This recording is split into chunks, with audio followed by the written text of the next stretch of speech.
प्रिय बच्चों नमस्कार। आज मैं कक्षा 12वीं के लिए संस्कृत साहित्य का इतिहास संक्षेप में अति संक्षेप में लेकर चल रहा हूँ, जिससे कि आप आसानी से समझ सकें और परीक्षा में प्रश्नों को हल कर सकें। तो हम संस्कृत साहित्य का इतिहास जब पढ़ेंगे तो संस्कृत साहित्य का इतिहास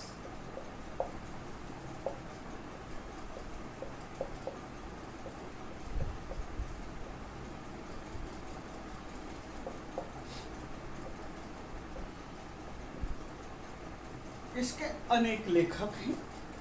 आप जब बाजार में घूमते हैं, वाचस्पति गैरोला का, बलदेव उपाध्याय का, रामजी उपाध्याय का ऊपर ये मिलता है। इसके अतिरिक्त भी और भी नवलेखक बहुत सारे हैं जिनके संस्कृत साहित्य का ऊपर इतिहास मिल रहा है। लेकिन जब हम संस्कृत साहित्य के इतिहास को देखते हैं तो हमें संस्कृत भाषा और संस्कृत भाषा के विषय में विस्तृत जानकारी मिलती है।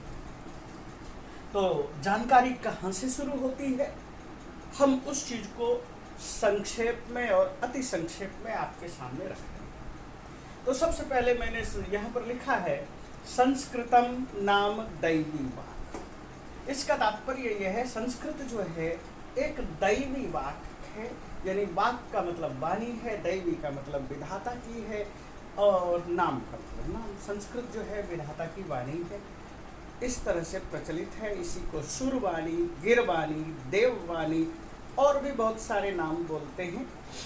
तो संस्कृत भाषा के विषय में हम जानकारी लेना चाहेंगे, और संस्कृत भाषा है क्या और ये कहाँ से प्रचलित है, तो इस चीज़ को हम आपके सामने रख रहे हैं। तो संस्कृत भाषा, जब हम पाणिनि के अथ शब्दानुशासनम की बात करते हैं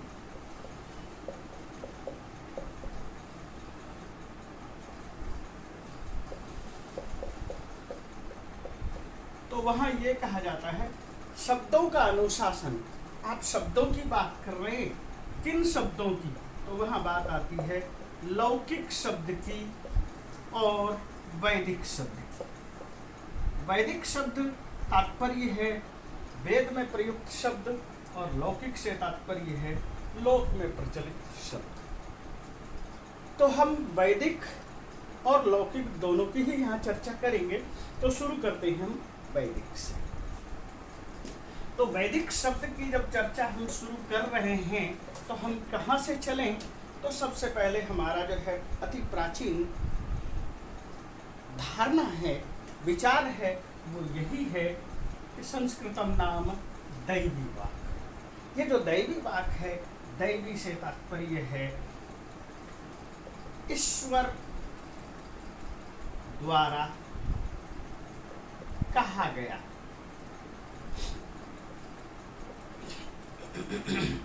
जो ईश्वर द्वारा जब हम कह देंगे, तो भाषा जब ईश्वर ने हमें बनाकर दे दी तो फिर मनुष्य ने क्या? एक ये प्रश्न उठता है। तो मनुष्य ने तो कुछ भी नहीं किया, ईश्वर ने भाषा दे दी, ईश्वर ने ज्ञान ले दिया, ईश्वर ने हमें उपासना के लिए, वो अपनी उपासना कैसे करवाना चाहते हैं उनके मंत्र दे दिए। तो फिर मनुष्य क्या करे? फिर मनुष्य का विकास ही नहीं हुआ। हम उस चीज़ की चर्चा बात करेंगे। हम यहाँ पर इसी चीज़ को लेकर चलेंगे। ईश्वर द्वारा कथित वाणी को हम दैवी वाक् कहते हैं, और दैवी वाक् में हम प्राचीनता की तरफ बढ़ते हैं तो हमें विश्व के संस्कृत साहित्य में या अन्य साहित्यों में सबसे पहली पुस्तक के रूप में मिलती है ऋग्वेद। अब ऋग्वेद की प्राचीनता के विषय में हम क्या कह सकते हैं?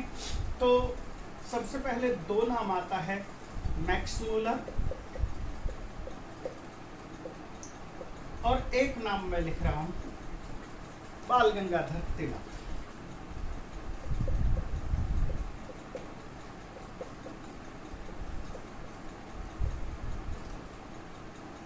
मैक्स मूलर कहते हैं 1300 ईसा पूर्व, और बाल गंगाधर तिलक कहते हैं 24,000 ईसा पूर्व। इसके अतिरिक्त अन्य लोगों की बहुत सारी मान्यताएं हैं, जैसे पश्चिम बंगाल के विपिन चंद्र रॉय जैसे इतिहासकार लेखक वो ये कहते हैं 88,000 ईसा पूर्व। तो मैं उतनी गंभीरता में आपको नहीं ले जाना चाहता हूँ। तो ये ऋग्वेद है। मैक्स मुलर ने इसका समय ये निर्धारित किया है। और भारतीय लेखकों में बाल गंगाधर तिलक, आपने गीता रहस्यम पढ़ा होगा तो उसके विषय में ये है। तात्पर्य है कि यह प्राचीन पुस्तक है। ऋग्वेद में है क्या? अग्नि से शुरू है, स्तुति मंत्र है, 10,580 मंत्र हैं, 10 मंडल है। तो ये चीजें आपको जानना है। 1, 2, 3, 4। तो इन 4-5 चीजों को जानने के बाद आप क्या कर सकते हैं कि ऋग्वेद के विषय में आपको बहुत सारी चीजों की जानकारी मिलती है। और क्या चीज है ऋग्वेद में? ऋषि जो है इन मंत्रों का उद्गान करने वाले हैं। और उन मंत्रों के अतिरिक्त बहुत सारी ऋषिकाएं भी हैं। जैसे ऋषि मंत्र के तौर पर मैं ये कहूँ, विश्वामित्र,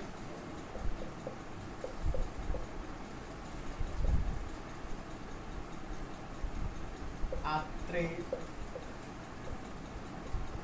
वामदेव,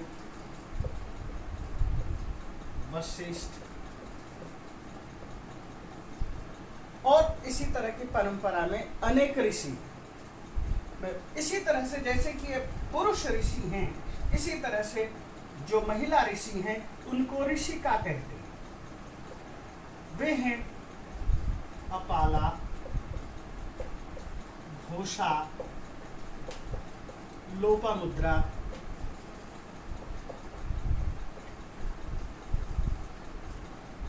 आदि। तो ये चीजें थी ऋग्वेद के विषय में। संक्षेप में आपको जानने के लिए बहुत सारी चीजें शॉर्टकट में आ गई। अब हम इससे आगे बढ़ते हैं यजुर्वेद की तरफ। अब जब हम यजुर्वेद की बात करेंगे, अच्छा इसमें ऋग्वेद में एक और बात थी, 21 शाखाएं हैं। हम उन शाखाओं की यहाँ पर चर्चा नहीं करेंगे। जैसे ये जो शाखाएं हैं, शाकल की है, वास्कल की है, मुद्गल की है, आदि आदि। तो हम इन शाखाओं की अभी चर्चा नहीं करेंगे। बात करते हैं यजुर्वेद। यजुर्वेद का नंबर दूसरे स्थान पर आता है, वेद नंबर 2 पर यजुर्वेद। और यजुर्वेद में मंत्र है, ये वायु से शुरू है। वायु ऋषि थे और वायु नाम से ही यह मंत्र प्रारंभ होता है। और इसके अंदर 1975 मंत्र हैं, 40 अध्याय हैं। इसके 2 पाठ हैं, कृष्ण यजुर्वेद और शुक्ल यजुर्वेद। अनेक उपनिषद जैसे ऋग्वेद से साथ साधर्म्य रखते हैं, ऐसे यजुर्वेद के साथ भी साधर्म्य रखते हैं।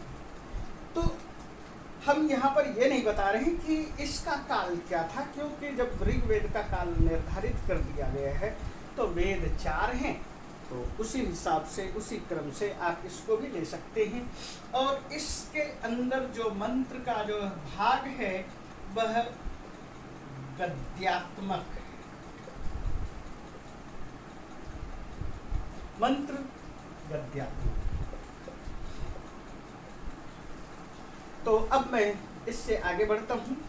ये यजुर्वेद के बाद हम सामवेद